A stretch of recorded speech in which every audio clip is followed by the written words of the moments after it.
In FCT, indirectly, we are all buying lands from the government. That's your C of O premium. That is like you buying. In most districts, if you calculate, like most of the new districts that are in good location, you realize that 1,000 square meter, the C of O bill is around 15 million, 20 million naira to 30 million naira. Yes, you are indirectly buying that land from the government.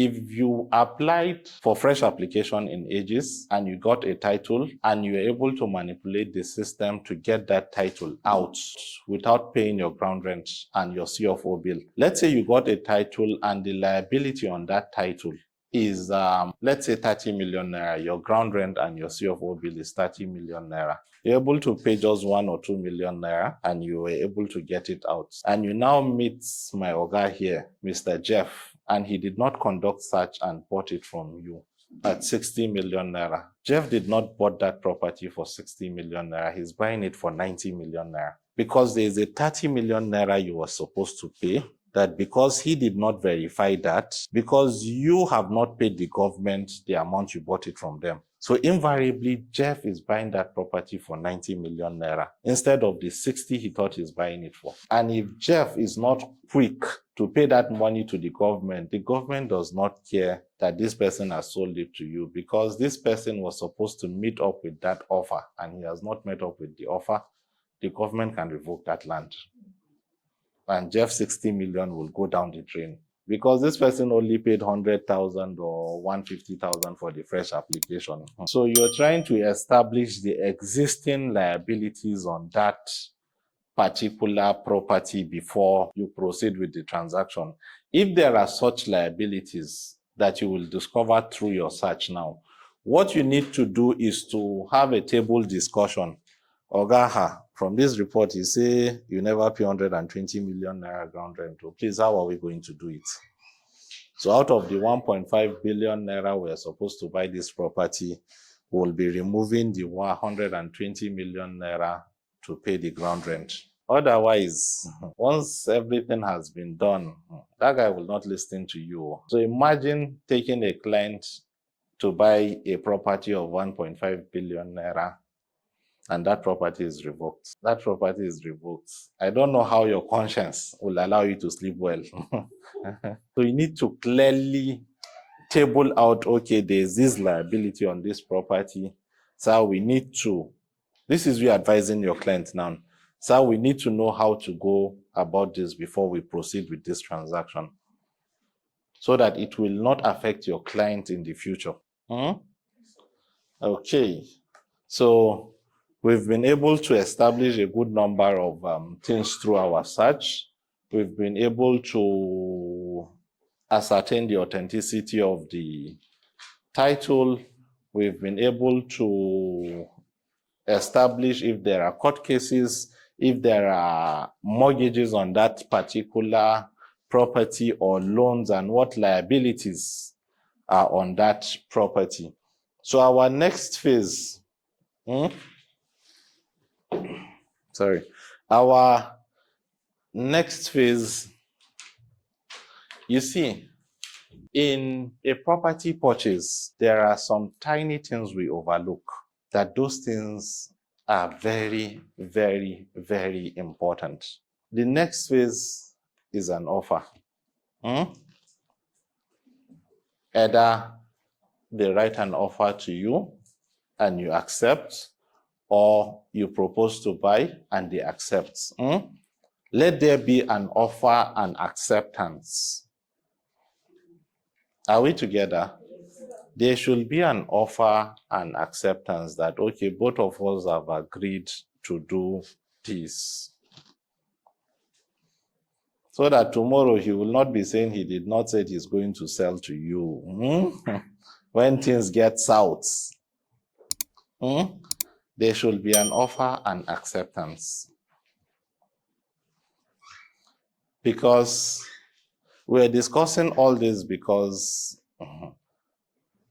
by God's willing, within the next few years, all of us, they are going to do mind-blowing numbers. Those numbers should be permanent. As they come, they've come, and they should come with peace of mind. That peace of mind is everything. You shouldn't be earning money and you are still working as if breeze wants to carry you because the peace of mind is not there. Eh? So there should be an offer and acceptance. The next phase is a contract of sale. Many of us here, there is a serious mistake we do that makes our due diligence incomplete. We stop once money is paid. That's a very expensive mistake in real estate. If money has been paid, take it as a major responsibility on you to ensure your client gets his contract of sale. A contract of sale is a document that bonds the two parties together, that shows that, okay, this is everything this seller has promised this buyer. The seller should not promise your client that he will create a motorway for him here, he will create a skydiving center for him in his house and what have you, and it's not captured in your client's contract of sale. Whatever has been promised along the line, it's non-negotiable, must be captured in your client's contract of sale. So ensure that whatever has been promised to your clients is properly captured in your client's contract of sale. We should not be stopping transactions from the time money has been paid. Because if there is a problem to tomorrow, you have lost a client, you have lost a relationship, you have lost future businesses. Guys, so you are clearly trying to establish that, okay, your contract of sale, that whatever has been discussed is properly captured. In fact, if you meet your client and tell him that, Kai, so I have an observation on this contract of sale. This person promised so, promised so, and I have gone through the contract of sale and they are not there. Please, let's insist everything should be captured. That client will not joke with you tomorrow. After he has paid, you are still this thorough about the transaction.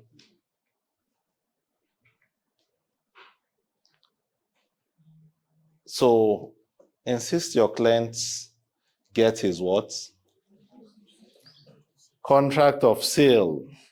So the next phase, so it's not stopping at your client getting his contract of sale. Want to stretch our legs? We're almost done. So the next phase is your deed. Your deed. And there's a major mistake we make with deed. Our deed of assignment or deed of subdivision or deed of partition or deed of sublease.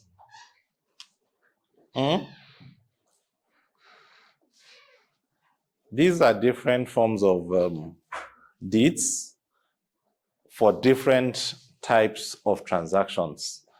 These are different forms of deeds for different forms of transactions. So let me give us different instances now.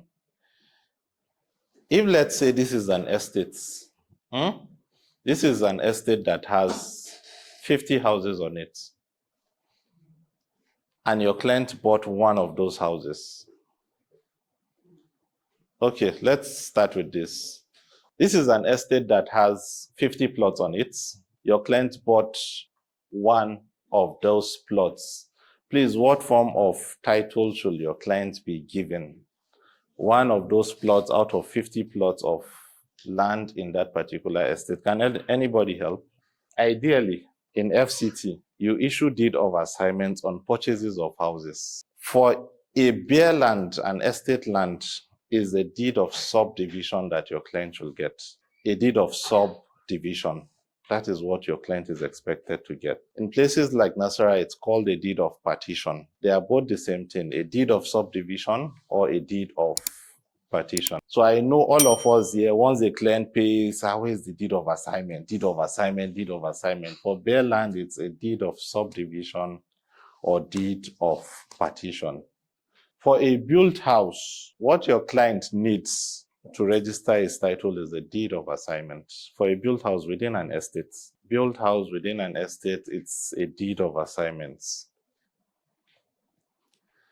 Guys, is this thing going in or we're just writing notes? It's going in. Very good, because the goal is for it to go in. As my Oga said, your book should not be full and your life is. So I prefer it to actually go in. So for built house, within an estate, what your client needs to register his title is the deed of assignment. If the whole land is sold to your client now, what does your client need to register his title? This land is 1 hectare, and what has been sold to him is 1 hectare. The RFO is 1 hectare, the land on ground is 1 hectare, what the client bought is 1 hectare. What does your client need to register his title?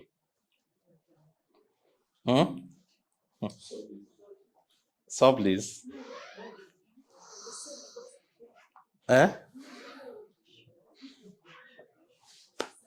Yo, this is my water. Okay. Guys, what does our client needs to register his title? No, the title is 1 hectare. What is on ground is 1 hectare. So he bought the land as a whole. What does he need to register his title? In Abuja.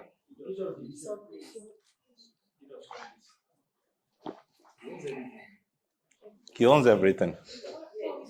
Okay, guys. Guys, in that instance now, what he will be having is a power of attorney. In Abuja, that is what he needs to register his title. In Abuja, that is what he needs to register his title. Nasarawa recognizes a deed of assignment for such transaction and a power of attorney. Guys, are we together? Yes, sir. So you are also following up. Your transaction should not end when your client pays money. It's a very expensive mistake. Not getting your contract of sale right, not making sure your client gets the right document he should get. A client bought a property, and at the document stage, your client got a deed of sublease. You have cheated that client if you don't call his attention. Because what that deed of sublease means is that at the end of the tenure of that R of O, it's back to the seller. And that is not what you guys agreed on. What you guys agreed on is that your client has bought that property, the owner no longer has anything to do with it. Some dubious developers will intentionally issue deed of sublease. Always make sure your clients do not get a deed of sublease. If it's a built house they are buying, they should be getting a deed of assignment. If they are buying a land, they should be getting a deed of petition or a deed of subdivision or a deed of assignment, depending on the states your client is buying in.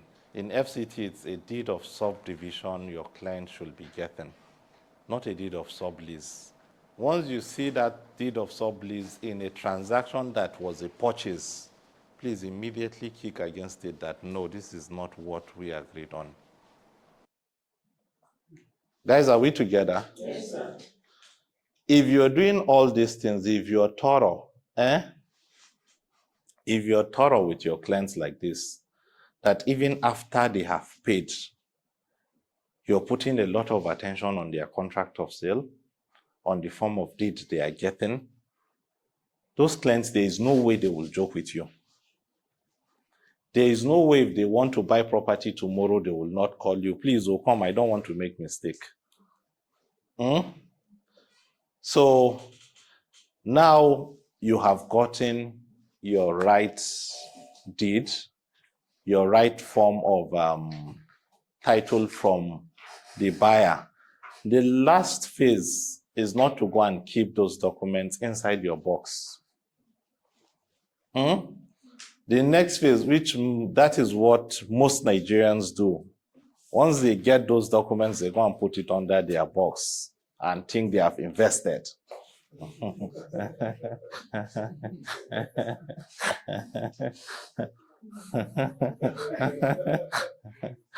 Eh?